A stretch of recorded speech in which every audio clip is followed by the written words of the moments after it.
I do not have your exams with me, but they are all graded. I just haven't uploaded all of the scores yet. If you want to get them, you can follow me afterwards to my office. Otherwise, I will bring them all on Friday, so you can pick them up. The high score, I think, was about a 46, but as usual, there's an outlier. One of you is a ringer. I don't know who it is. And so I'm probably going to normalize to about 42 as far as the actual high score is concerned. So, and I will also go through and try and take a look at the questions that lots of people missed, which I think it probably means that they're bad questions or I did a bad job of explaining things. So I'll also do that on Friday's lecture when I have a chance to take a look at these things. And we'll see. I'm going to try and do the multimedia thing here today. We'll see how well that ends up working. Today is all about Lambda bacteriophage. You can tell I've read this book too much because it's already falling apart. And that's because of the ooh la la centerfold, which is what came out of the book. Again, also has been completely overused. But the main message here is this control pattern right up here. And we'll take a look at that a little bit later on. Everything you need to know about Lambda is there, but that's a relatively small amount of the rest of it. Did want to finish up really quickly with a couple of things on T7. However, before we move into Lambda, this is in fact very similar to what happens T7 and in Lambda. That has to do with how genome packaging takes place. And if we've got time at the end, we'll take a quick look at the animation on how this is working. So it's one copy of the genome of T7, even though it ends up being made in multiple copies, one right next to each other. They get stuffed into the head of bacteriophage T7, and it turns out exactly the same thing is happening with Lambda. Once you get to one full-length genome, that gets cut off, and then that genome goes and finds another head to get packaged into, and so on and so forth. Proheads, just like we saw with phage 174, you have a scaffold that helps put a prohead together, which can then take up all of the DNA, and then that scaffolding is released, and you have a final infectious virion. How does it get out? Very similar to some of the other bacteriophages is a holin. Literally, it's just a protein that makes a hole in the membrane. And the thing that's really different about T7, we talked briefly about the lysozyme already. So the lysozyme chops up the peptidoglycan between the two membranes and then allows the virions to get out. The other thing which is really interesting about the T7 lysozyme is it's not just the lysozyme activity that it has. And we talked about this way back before the midterm, and everyone's forgotten already. It also inhibits the activity of the T7 DNA-dependent RNA polymerase. And it turns out that's incredibly useful for all kinds of biotechnology applications. So 99% of the time, I would say, if people are tweaking their poor little E. coli in order to get that poor little E. coli to make a huge amount of their favorite protein, they're almost always using the T7 DNA-dependent RNA polymerase. Why? That was before the midterm. I'm studying for cell biology. I can't even be bothered. Because it's a single subunit enzyme. Exactly. Why else? So it's only the virus codes it, and it's got very specific sequences that it binds to, so a very specific promoter. It's another reason. Exonuclease activity? Not so much exonuclease activity. It's fast. It goes really quickly relative to the cellular polymerase. So single subunit, and one of the single subunits is great. That means that you can make your E. coli make that particular protein, and it's just one as opposed to 5, which is what you'd normally have for an RNA polymerase. Very specific promoter sequence. The only time that gene is going to get expressed is when you have that promoter sequence in front of it. And so then you have to have that particular polymerase in order to do that. And it cranks. It makes a whole bunch of messenger RNA. And so it turns out that this is a very, very common system in terms of expressing your favorite protein in E. coli. You make, pardon me, back up here. You make your favorite gene, gene X here, with a T7 promoter and also a T7 ribosome binding site, and then somewhere else in the genome of your favorite E. coli, and one of these particular coli is called BL21. It's because people have made it such a way that you have this T7 RNA polymerase in there, usually regulated by some other promoter. This is now, of course, has to be an E. coli promoter. That then makes your T7 RNA polymerase. That T7 RNA polymerase binds to the promoter of your favorite gene and expresses it. Almost all the time when you have a T7 RNA polymerase in your E. coli that's going to be making your favorite gene, you also make the T7 lysozyme, and that's because it blocks any background activity that you happen to have from this gene. And it's only when this is heavily expressed do you get your own gene. Many genes, when they're expressed exogenously, so this is a foreign gene that's being expressed in E. coli, the E. coli is not real happy. And so this is another way to control exactly how much you have of that. And so it's really important for expression of toxic proteins, is this T7 lysozyme, which is blocking the T7 RNA polymerase. Turns out it's also not only just for making large amounts of your favorite protein in E. coli, these are also great enzymes for making RNAs if you want to work with RNAs in any particular system. So all of the CRISPR RNAs that people are interested in, small RNAs, and even more importantly, RNA evolution experiments that we talked about a little bit last term, but Dr. Lehman here in the chemistry department does a huge amount of work of RNA evolution. So they make all of their RNAs with these T7 or sometimes T3 RNA polymerases, and because they make a huge amount of messenger RNA. So they're really a useful system for making very large amounts of that.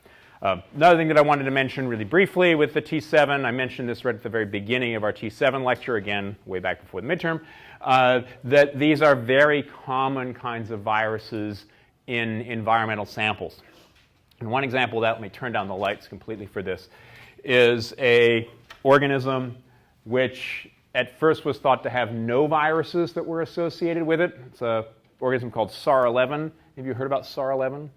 All of you in microbiology have probably heard about SAR11. One of the most common microbes in the oceans. Very, very small. But it turns out, for a long time people said, oh no, there are no viruses because it's got such a small genome. It's not going to be able to support production of viruses. But this is a SAR11 that they found rather full of podovirus-like particles that they find. They also find other viruses that infect SAR11 as well. But now we have something that doesn't have viruses associated with it. I say you haven't looked hard enough if you haven't found a virus associated with your favorite organism yet.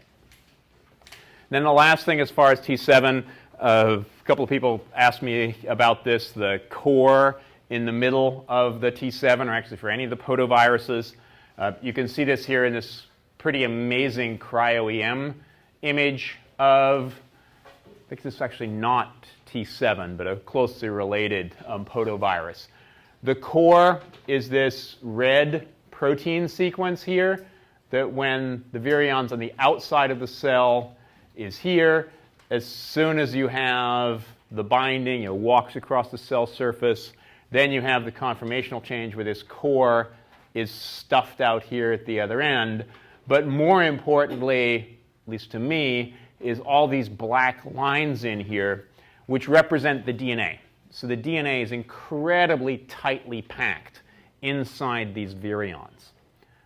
And that's classic for the majority of these bacteriophages, is that DNA is really, really tightly packed in there. And in order to get all of these negative charges, because of course DNA has these negative charges, packed in so closely to each other, you have to expend quite a lot of energy packing that DNA in the first place. That all comes from the activity of this portal protein. It's a pump. It pumps the DNA inside the capsid, burns a lot of ATP in the process, and because it's now so tightly packed in there, and mostly now it's because of all this charge-charge repulsion, as soon as you do have some kind of opening down here at the bottom, that DNA will start to come out. And so it's just this tight packing and charge-charge interactions that causes that immediate release of part of your genome. Okay, any more questions on T7? And yes, this will be on the next midterm, probably one question from this. Don't know quite yet, I haven't written it yet. Okay, so now let's move on to Lambda. Bigger, better, more complicated, at least as far as bacteriophage is concerned. It's the last phage we'll talk about this term, SNF. So there are larger, more complicated bacteriophages. T4 is actually a really nice example of that, but we're not going to cover it because got all these boring eukaryotic viruses that people seem to care about because they make people sick. So we'll talk about those later on. But here, again, double-stranded DNA, bacteriophage. Everyone's real happy with calculating the T number. I will leave this for you. The phage lambda, in fact, people have talked about phage lambda as being a Pandora's box of paradigms. And I think that's one of the things from the chapter.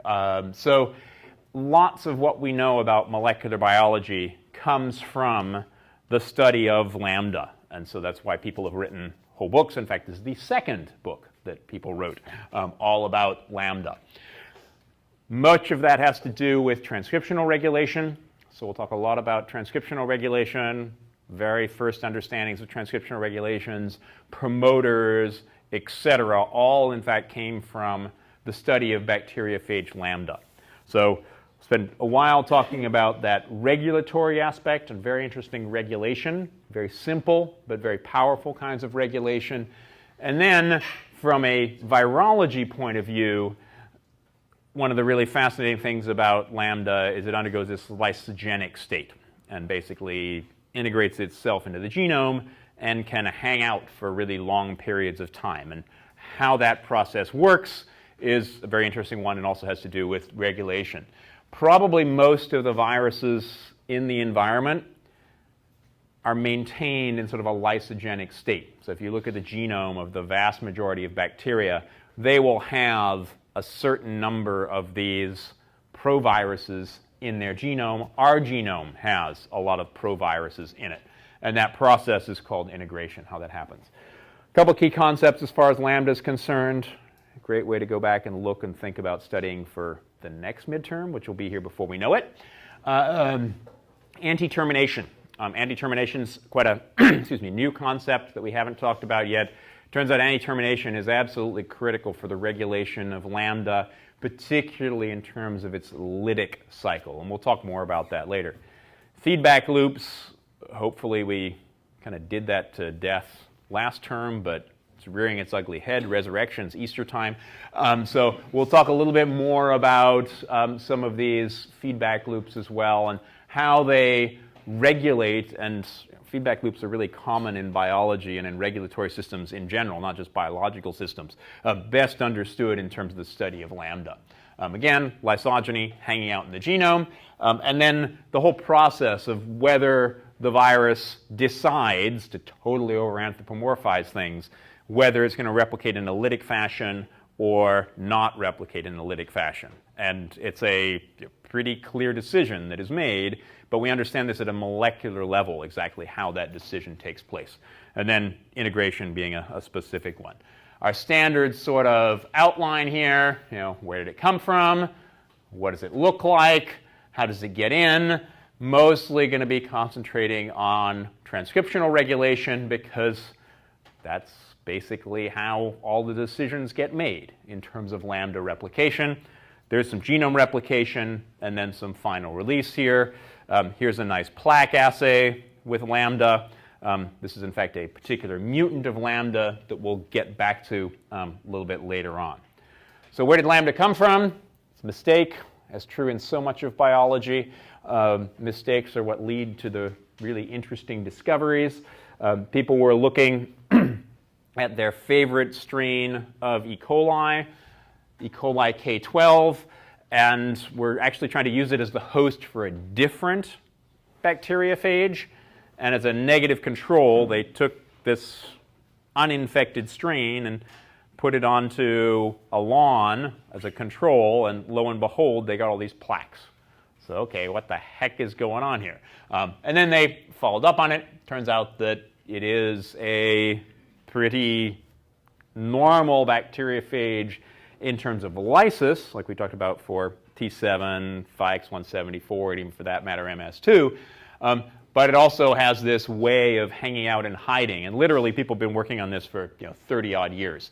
And then finally found, because of a mutant, which was actually just lacking the integrated form of this lambda, that it was a integrated form of the virus that could be induced on virus infection or under particular conditions. And so this whole process where you have a virus that can be induced, so hangs out for a while, it's doing absolutely nothing, and then under particular conditions end up being induced, is what's called a temperate phage, or a temperate virus. So a temperate bacteriophage is one like Lambda that can either hang out, which is this lysogeny process, and divides over many, many generations, but can still be induced to make virions.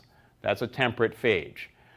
The cell, that contains this virus genome that can now lyse and produce viruses is called a lysogen. A lot of people mix up these terms. What's the lysogen? The lysogen is the organism that has the provirus in it that can produce lysis. So literally, lysogen. The actual virus is a temperate virus. Not clear to people? It's a little funky, yeah. So a cell that doesn't have it incorporated into its genome wouldn't be a lysogen? Yeah, a cell that it does not have an integrated virus, or you can also have viruses that are persisting as episomes, just circular ones, so it doesn't have to be integrated. It's just a case where you have something which is not expressing a lytic virus that can then change into expressing a lytic virus. So it doesn't necessarily have to be integrated. Yes? In bacteria, does a plasmid count? Like if it was a viral plasmid? So if it's a viral plasmid, and that plasmid could produce a lytic virus, yes, that definitely counts as a lysogen. But just having a plasmid that's not going to produce a virus, it's not going to lyse a cell, is not going to be a lysogen. Yeah?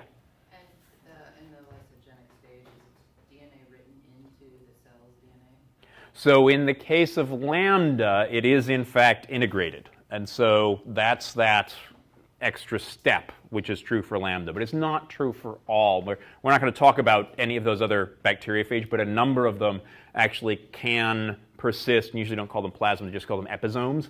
So an extra piece of DNA inside the cell. But there are a number of viruses, bacterial viruses, that do that.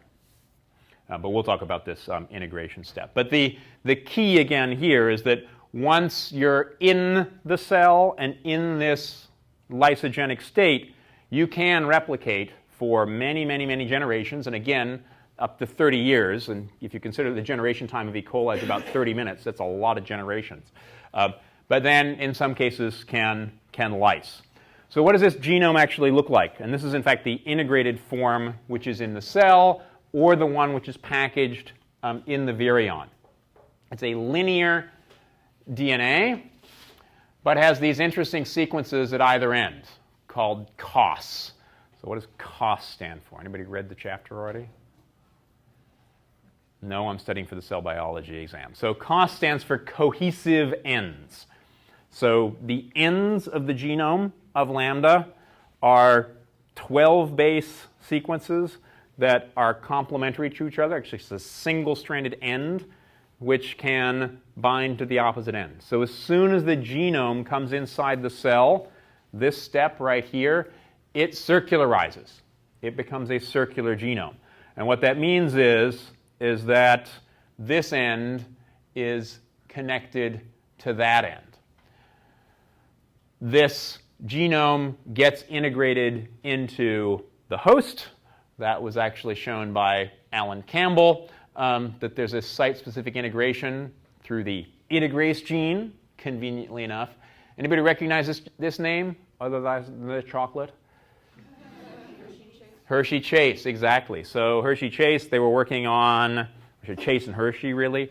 Martha Chase and Al Hershey were working on the DNA as a genetic material. They're working on a T-even bacteriophage, but they decided, hey, those phage are boring because they just undergo lysis. We're interested in what's going on with this lysogeny process. So it was Al Hershey's group as well.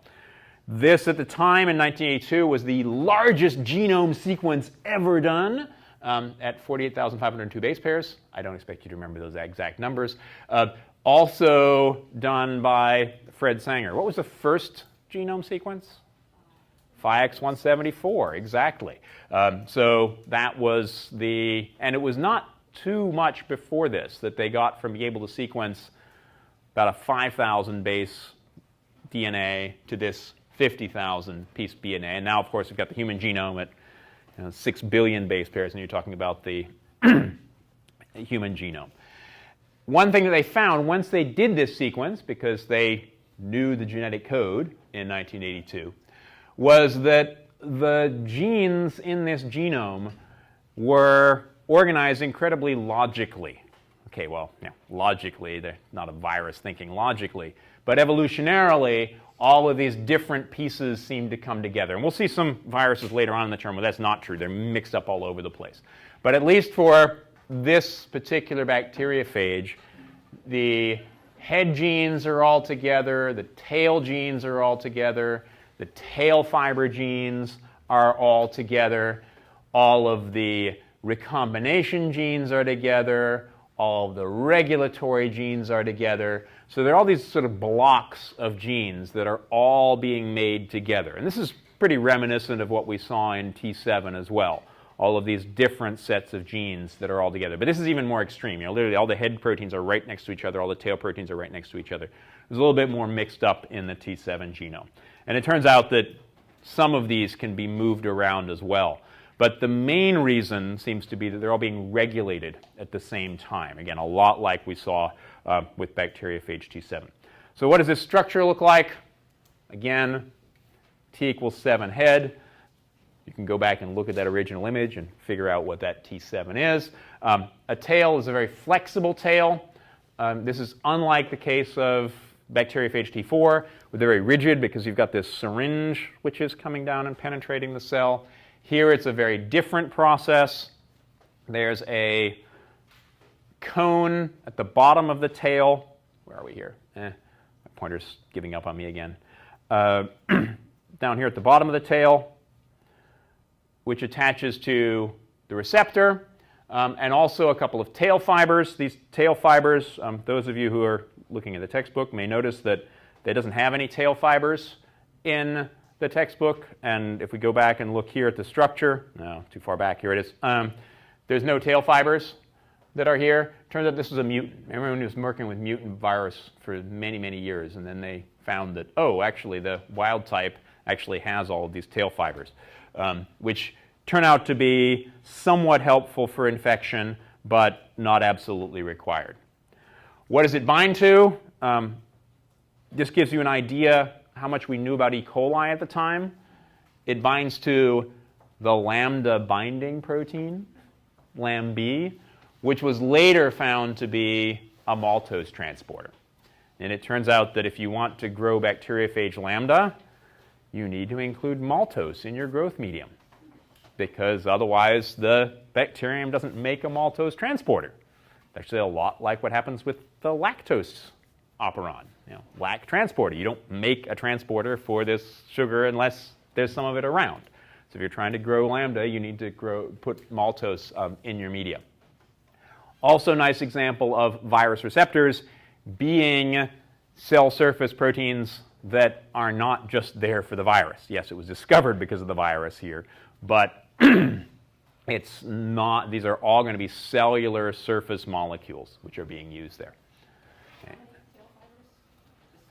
How many tail fibers? I think there are 6, but then I'm not absolutely sure about. Again, that's partly because the tail fibers were only really identified in the wild type, well, showing my age a little bit here, when I was in graduate school about 20 years ago. But this was actually published considerably before that. So most of the work done on Lambda is actually done on Lambda mutants, curiously enough. There's another question. I'm going to miss something here. Okay, this is that head structure. I would have a really hard time figuring out what the T number is from this structure, but R1 back at the beginning. And then, of course, the genome circularizes once it gets inside the cell. So we're going to start talking about the easy mechanism on how Lambda replicates, the lysis mechanism, and then talk a little bit about lysogeny later on. So lytic growth, and I'm going to try and have the cartoon up here in terms of which way we're going. So process, infection, genome comes in, it's linear inside the virus particle, it circularizes, and then it expresses all of the lytic genes. So those lytic genes are the immediate or early genes. They start at two promoters, the PL promoter and the PR promoter, just left and right, all again in this regulatory region right here. Start from the PL promoter, gets to this termination, little t, left terminator, and the right terminator. These are where transcription will stop and polymerase will fall off. Nothing more will happen. Here, if this happens, you're not going to get any lysis. However, there's a gene which is being transcribed from this left promoter, the N gene. Unfortunately, they just name these genes based on letters, having to do with complementation and all of the genetic groups. So not a great way of thinking about these things. But the N protein is an anti-terminator. So what does an anti-terminator mean? What does it do? It binds to the RNA polymerase. This is the cellular RNA polymerase now, sigma 70 bacterial RNA polymerase, and allows the polymerase to read past this terminator sequence. And that particular process is through, again, an incredibly creatively named here, N utilization site. So NUT. The N utilization site on the left side, the N utilization site on the right-hand side. If you have N protein, then you will now transcribe past this terminator. If you have the N protein, you'll transcribe past this terminator. Now, the most important is the transcription beyond this terminator sequence, because it gives you the lambda Q protein. Q protein, okay, N and Q. All these other letters, I will expect you to remember N and Q. I won't expect you to remember all of the other ones. So Q turns out extremely similar to N in that it's also an anti-terminator. And this Q anti-terminator will allow transcription of all of these genes over here at the right end of the genome. Okay, but I'm saying these are the late genes. What are usual late genes? Structural proteins. Where are all the structural proteins? Where are they in the genome? They're all over here. So how the heck do you get all of these? It's circular, exactly. So the transcription that's going off here goes all the way around and then transcribes all of these structural protein genes. So Q is critical for transcription of all of these structural genes. Translation seems to be very normal. There's very little translational regulation in Lambda. It's almost all about these anti-terminators and transcription initiation, et cetera. Yeah? What did you say that the NET or N protein binds to? So the N protein actually binds to the RNA polymerase. Inside, this is the cellular RNA polymerase. This is not like T7, though Lambda does not encode its own DNA-dependent RNA polymerase, but it encodes proteins which are regulating that particular cellular DNA-dependent RNA polymerase. And these NUT sites, NUT-L and NUT-R, turn out to be secondary structures that are made in the RNA that then the RNA polymerase and the N protein will associate with. And not surprisingly, there's also a Q utilization sequence, which is right in here, which then allows this to take place. And of course, here nicely they put the COS sequence, it's the cohesive ends. That's what allows that circularization. So this is making all of those late genes. So this is the lytic process. Any more questions on this? When he asks about any more questions, what does he mean? He's probably going to ask you a clicker question next, if he actually has the clicker turned on, which he doesn't quite yet. So we'll start with that.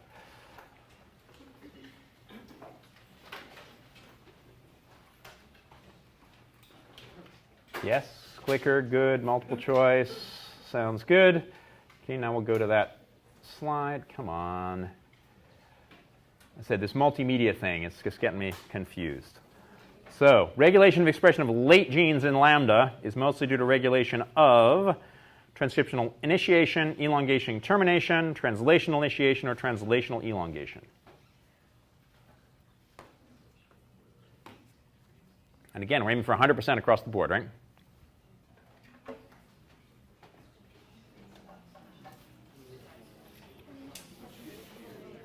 Oh, 100%. Oh, okay. I picked the right one.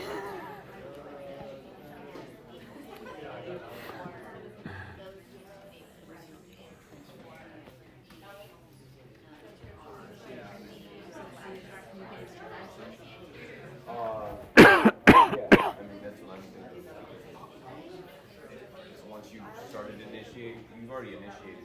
You're elongating, but essentially you would terminate, but you're regulating when you terminate. That's how I see it. Two anti-terminators. They basically allow elongation, so maybe it's elongation. 10, Preventing termination to allow elongation. 5,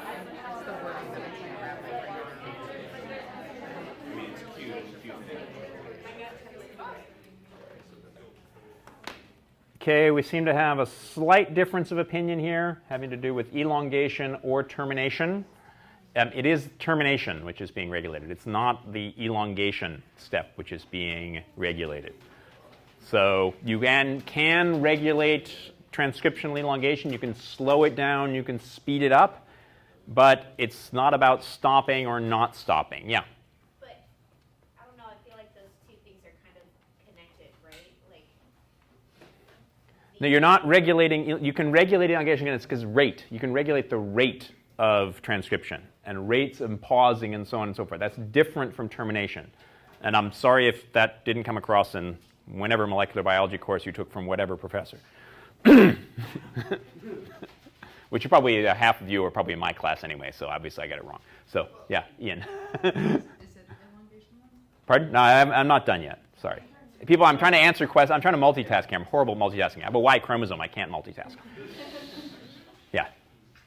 So if we were talking more about transcriptional elongation regulation, would we be talking about like the EF2 and EFG, or sorry, that's ribosomal. If we would Yeah. be talking about elongation factors or Yeah. So one of the things sorry to paraphrase there, but yes, no, definitely for translational elongation, it would be Right. EFTU and all of these factors, EFG. But we haven't, even in my class, maybe Dr. Singer did actually talk about elongation factors for RNA polymerase. But there are some extra factors which are involved in how fast transcription takes place. Particularly a protein called TF2S is really important for the transcription rate. And so that's what I would meant in terms of the elongation process rather than the termination process. But you're blocking, so by regulation, you're saying blocking and termination? We're regulating termination. So either having termination, not having termination. So it has nothing to do with the rate of elongation.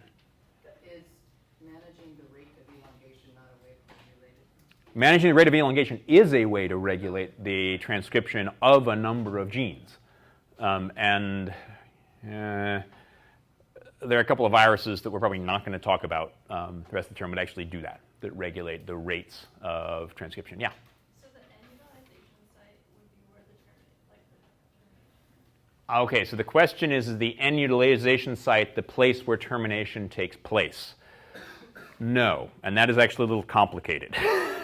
So the N-utilization site is where the polymerase picks up the N protein, and then when it gets to where it would otherwise terminate, the little t, then that's where it has its effect.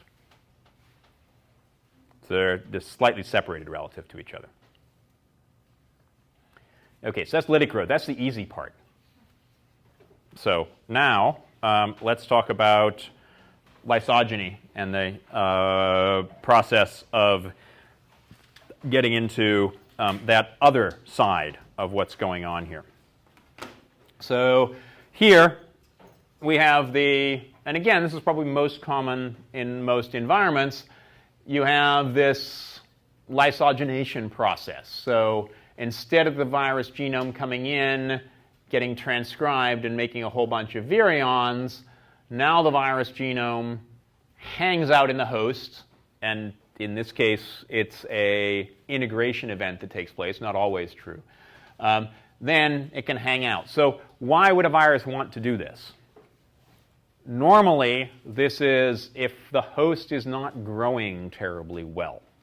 And the reasoning behind that is if you undergo lytic replication, you have all these virions, which then have to find a new cell that's not infected to infect in order to make new virions and find new cells in order to infect, etc. If there aren't very many cells around, then this is not a terribly efficient process. So there are not too many cells around. Usually that's because the cells are not growing particularly rapidly. Then this lysogeny approach is a better one to do. Oh, hang on, let me clear these. So how does this happen? Well, it's all through the activity of the Lambda C1 protein. Okay, C1. What the heck is C1? And why is it the Lambda repressor? Well, C1, anyone know what all these C's stand for? C1, C2, C3? 3 of them? So C stands for clear. Why would it stand for clear?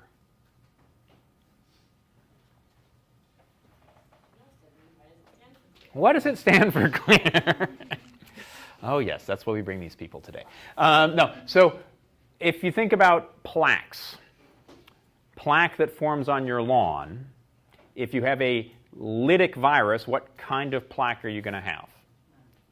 If it's lytic, you're going to have a clear plaque. If you however, have some cells that are growing, even where there's virus around, is that plaque going to be clear? No, it's actually going to be what's called a turbid plaque. So what would the C's be standing for? Clear plaques. So it's a clear plaque mutant. So any time you have a mutation in any one of the C1, 2, or 3, you don't undergo lysogeny. You don't have this process of lysogeny.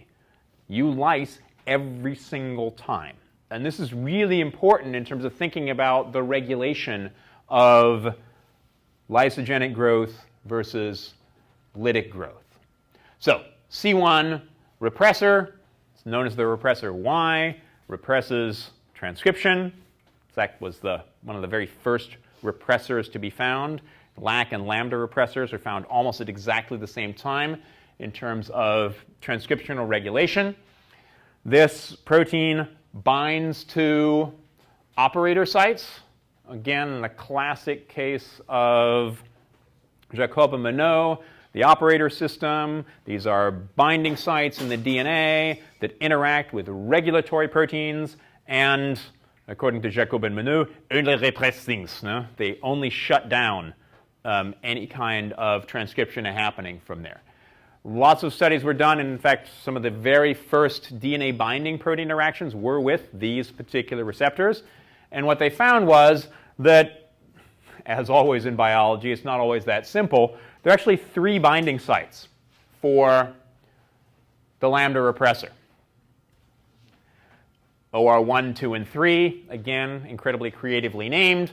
But it turns out that the lambda repressor binds really well to OR1 and a lot less well to OR2 and OR3.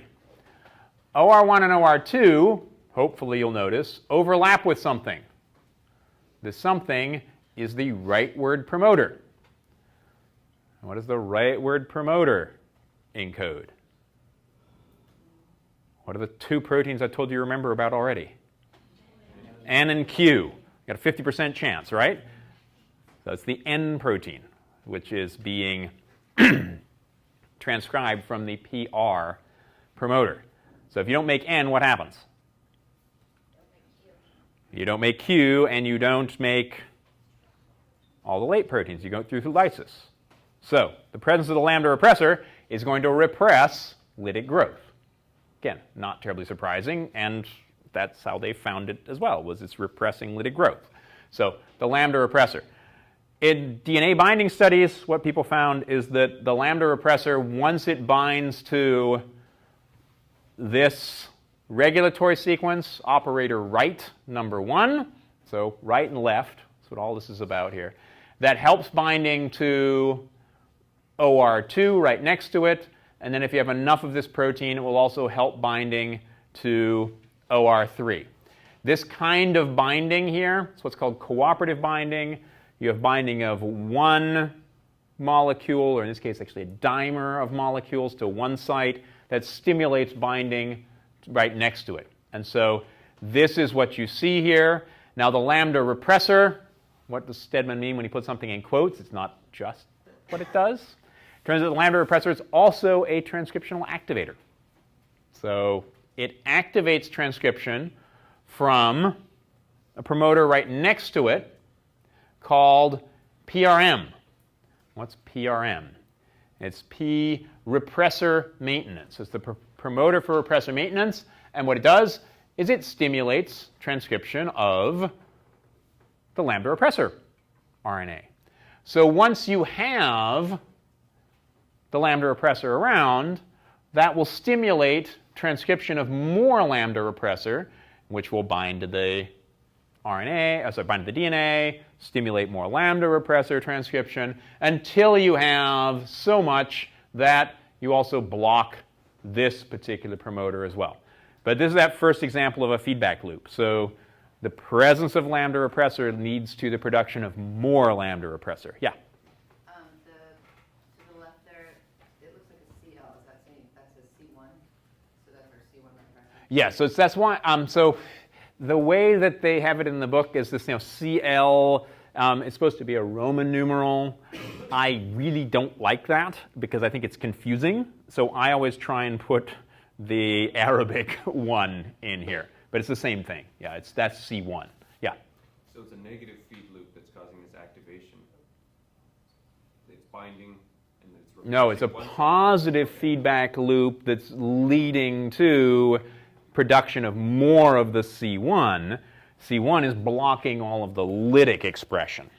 So it's self-regulating in terms of building up the amounts there. So it's a positive feedback loop. Yeah. So C1 leads to more production of C1. Yeah. And then at some point you said that so much blocks. Right. Eventually, it will shut that down. Shutting the process. Shutting down the PRM promoter. So you don't want to be making ridiculously large amounts of it. And that's a waste. And so the whole idea of going into lysogeny is that the cell's not happy anyway. So why would you be making a huge amount of protein? Sorry, so PRM shuts down the C1?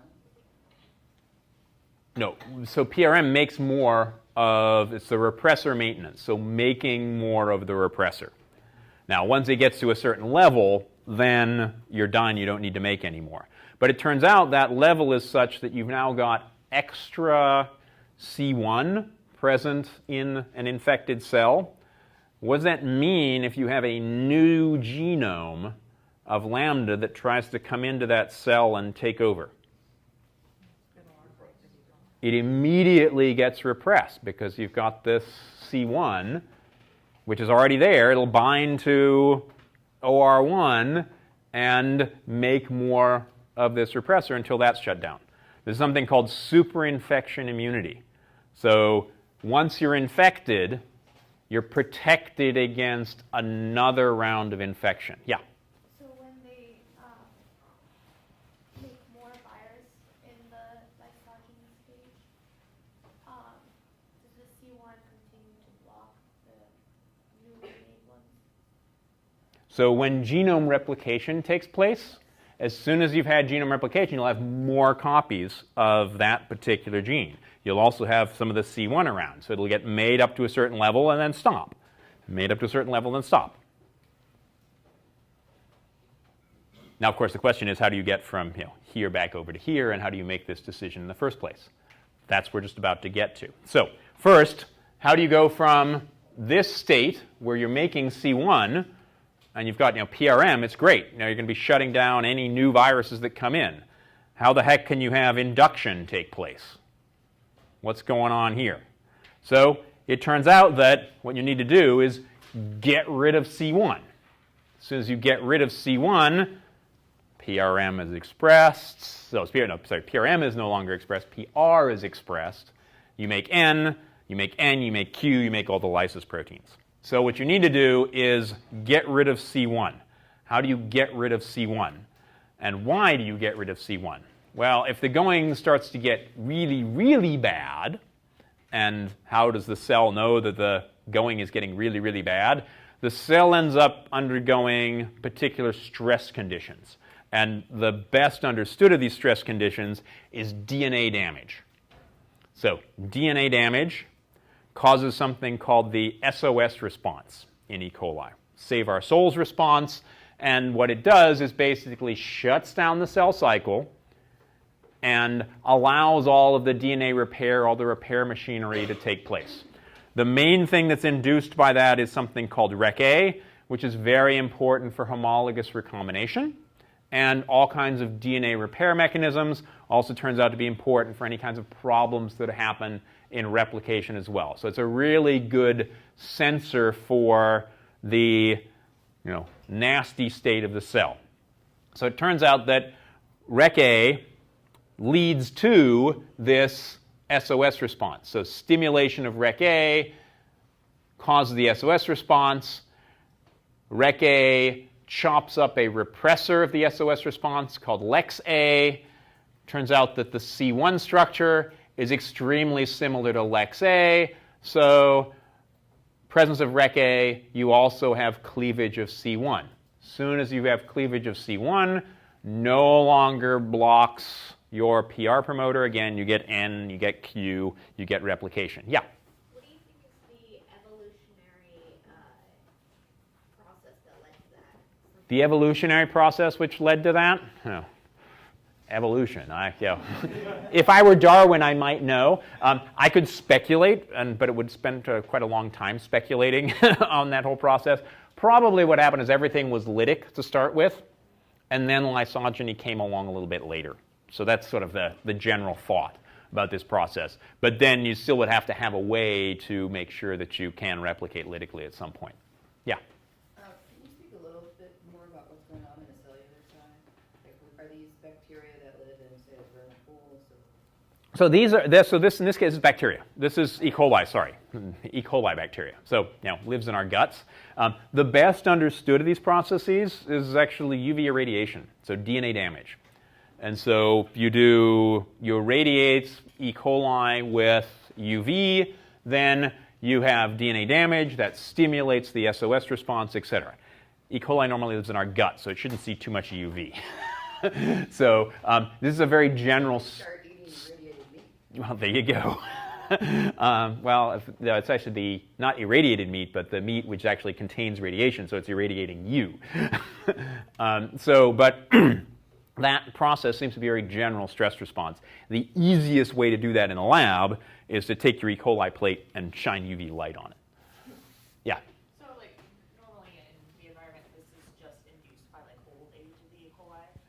There are lots of different things which can induce. Basically, it's any time you're inducing this SOS response, which is Rec A and Lex A dependent. But is it usually a specific environmental stress, or is it a stress within the genome of the cell under normal, just long? This is usually an external stress of some kind. So again, going back to the E. coli K12 that it took them 30 years to find what was going on, is if there'd been some kind of external stress, they probably would have seen it, but they didn't. So yeah. Can it be induced by a competing viral infection? Oh, can you have an induction that takes place due to a competing viral infection? So sometimes these stress responses will be a stress response that happens due to some other kind of viral infection. It's not going to be with another Lambda-like virus because that gets blocked by C1. But you can have induction that happens through other processes. And there are lots of different ones that happen that way. Yeah? An antibiotic? So again, it's got to be something that goes through the Rec A, Lex A system. And most antibiotics, I think there might be one antibiotic actually that works through the Rec A system, but most of them don't. Most of them are in the translational, so looking at translation ribosomes, and some, probably the next set, are all important, looking at cell wall, and you also have some that are RNA polymerase. Yeah? Is HIV a lysogenic? So HIV is infecting eukaryotic cells. So it's then, they usually don't talk about these as being lysogenic, but it is a provirus. And whether it gets induced by stress, that's a open and interesting question. Herpes virus replication is clearly induced by stress. So yeah, but the mechanisms there are a lot less well understood than in this particular case. So lysogenic only refers to bacterial virus. So these, which are going to be then producing lysis then after that. And HIV actually usually doesn't necessarily produce lysis. It's budding from the cell wall. Okay, so the question is, how the heck do you decide whether you're going to replicate lytically or non-lytically? How does a cell know that it's happy or not happy? And how does that get transmitted to the virus? And it's all about C1, not surprisingly. And then this other protein, again, wonderfully called CRO. What the heck is CRO? CRO is control of repressor and other proteins. We're not going to worry about the other proteins for the time being. But CRO is, again, control of repressor. CRO is also a DNA binding protein. CRO binds to DNA in almost exactly the opposite way, at least in terms of specificity, to lambda C1. So it binds really well to OR3, which overlaps with the PRM promoter, and not well at all to PR. So it's going to be a balance between CRO. If you've got a lot of CRO, then you're not going to be making the lambda repressor. You'll make N. You're going to go to the lytic process. If you have C1, you're going to go lysogenic. So, okay, that's fine. But how do you control C1 versus CRO? One question that nobody asked was, okay, yes, C1 will cause you to undergo lysogeny, but how do you get that first molecule of C1? How do you get C1 binding to OR1? And for that matter, how do you get CRO and CRO binding to OR3? Where do these guys come from? Let's guess. Transcription. So now we have, instead of PRM, we have PRE, repressor establishment. So making the first C1. PRE, as soon as PRE is expressed, it expresses the C1 gene. And as soon as you have C1, then of course you're going to make PR, PL, etc., and they're all going to do their thing. The presence of this PRE and activity of PRE will also block CRO expression. So, PRE expression, how do you get PRE expression?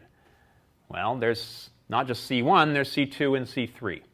C2 is a transcriptional activator of PRE, so making C1, but also blocks the expression of Q and repression of this excisionase that we may end up talking about on Friday rather than today.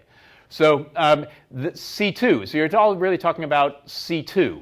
Well, we just pushed our regulation back from C1 to looking at C2. Well, how is C2 regulated? C2 is actually regulated by C3. Great guess. So C3 is a stabilizer of C2. Normally C2 is not very stable at all. If there's C3 around, then C2 is stabilized. And it seems to be that C3 is really what's sensing the state of the cell. Is the cell growing happily? If the cell is growing happily, that means there are probably a lot of hosts around for Lambda to infect, so you'll go lytic. If, however, the cell is not growing very happily, then C3 is going to actually get broken down again through proteolysis and not make C2 stable. If you don't have stable C2, you're not going to make C1, and the default state is really going through lysis. But if you do have C2 and C3, you make C1, but that's just making more C1.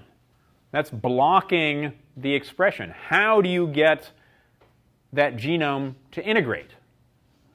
You express yet another gene, the integrase gene. So the integrase gene, as again we talked about last term in molecular biology, site-specific recombinase, it will bind to the virus genome, binds to the host genome, and takes the virus genome and pops it into the host genome. How does this happen? It only happens when you have production of the integrase gene. So, and this we've already talked about, C1 and this superinfection issue. So integration, C2, again, only if it's stable, will express the integrase gene. So just well, maybe we'll see if we finish up after this or not. One more clicker question, and that is the decision by Lambda to lyse or undergo lysogeny, that should be, is mostly due to regulation of same things as last time. Transcriptional initiation, transcriptional elongation, transcriptional termination, translational initiation, translational elongation.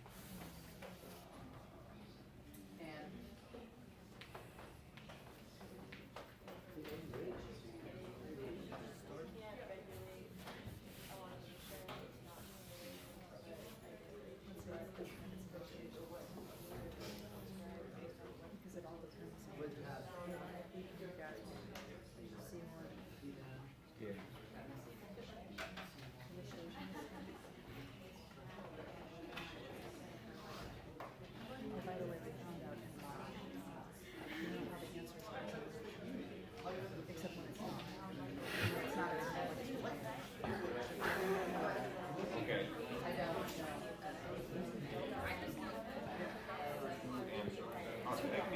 10, 5,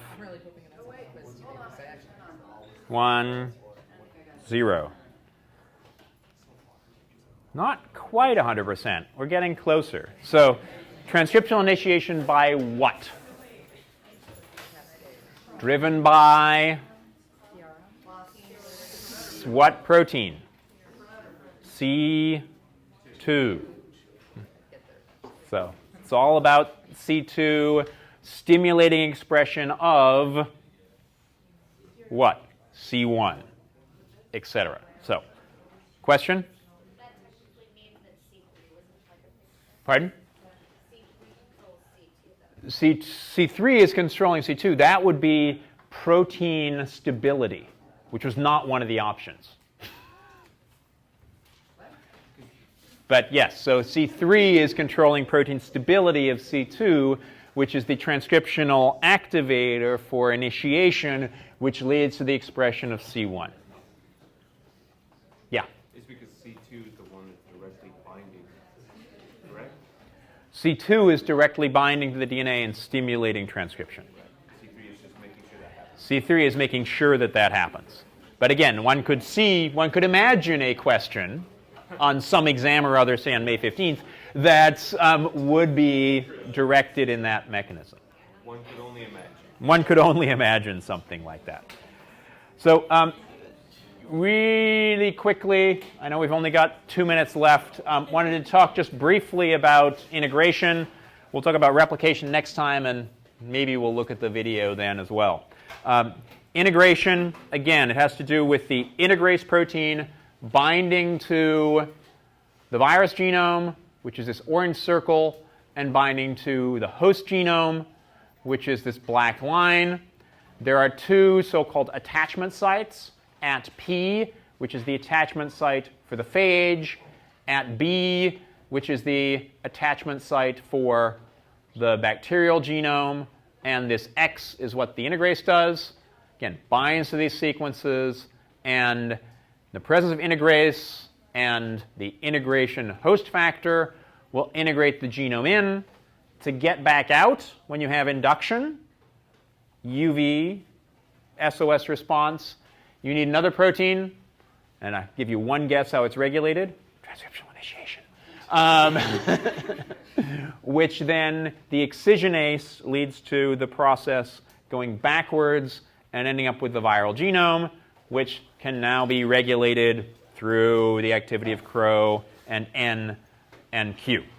So we'll talk about replication next time and a little bit about packaging, and hopefully I can get my DVD to work.